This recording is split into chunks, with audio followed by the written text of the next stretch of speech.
ओम श्री परमात्मने नमः। श्रीमद् भगवद्गीता अथ पंचमोऽध्यायः।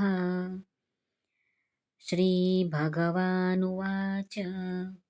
सांख्ययोगो पृथक् बालाः प्रवदन्ति न पण्डिताः एकमप्यास्थितः सम्यग् उभयोर्विन्दते फलम्।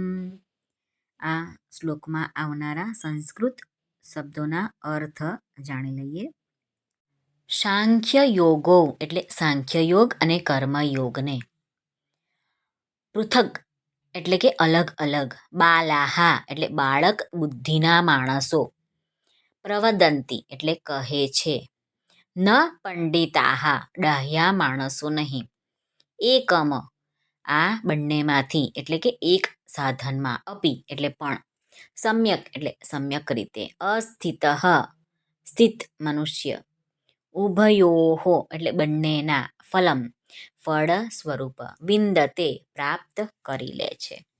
હવે આ શ્લોકનો ગુજરાતી અનુવાદ જોઈ લઈએ તો શ્રી ભગવાન અર્જુનને કહે છે કે આગળના શ્લોકમાં રાગ દ્વેષ વગરનો માણસ સુખપૂર્વક સંસારના બંધનમાંથી મુક્ત થઈ જાય છે. તો એ પ્રમાણે કહેલા સંન્યાસ અને કર્મયોગને બાળક બુદ્ધિના માણસો અલગ અલગ ફળ આપનાર કહે છે, ડાહ્યા માણસો નહીં. કેમ કે બંનેમાંથી એકમાં પણ સમ્યક રીતે સ્થિત માણસ બેયના ફળ સ્વરૂપ પરમાત્માને પામે છે.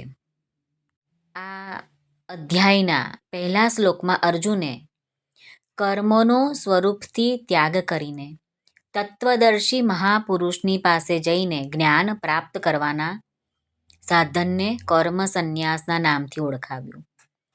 ભગવાને પણ બીજા શ્લોકમાં પોતાના સિદ્ધાંતનું પ્રાધાન્ય જાળવીને તેને સંન્યાસ અને કર્મ સંન્યાસના નામે ઓળખાવેલ છે. હવે આને સાંખ્ય નામથી ઓળખાવે છે. બાલાહા આ પદથી ભગવાન એ કહે છે કે આયુષ્ય અને બુદ્ધિમાં મોટા હોઈને પણ જે સાંખ્યયોગ અને કર્મયોગને અલગ અલગ ફળ આપવાવાળા માને છે તેઓ બાળક એટલે કે સમજણ વિનાના જ માનવા જોઈએ. જે મહાપુરુષો સાંખ્યયોગ અને કર્મયોગ આ બંનેના તત્વને સારી રીતે સમજ્યા છે તેઓ બુદ્ધિમાનોની કક્ષામાં આવે છે. તેઓ બંને સાધનોની પ્રણાલીઓને ન જોતા તે બંનેના વાસ્તવિક પરિણામને જ જુએ છે. કર્તવ્ય કર્મ કરવું એ કર્મયોગ છે અને કશું જ ન કરવું એ જ્ઞાન યોગ છે. કશું ન કરવાથી જે તત્વની પ્રાપ્તિ થાય છે તે જ તત્વની પ્રાપ્તિ કર્તવ્ય કર્મ કરવાથી આપોઆપ થઈ જાય છે.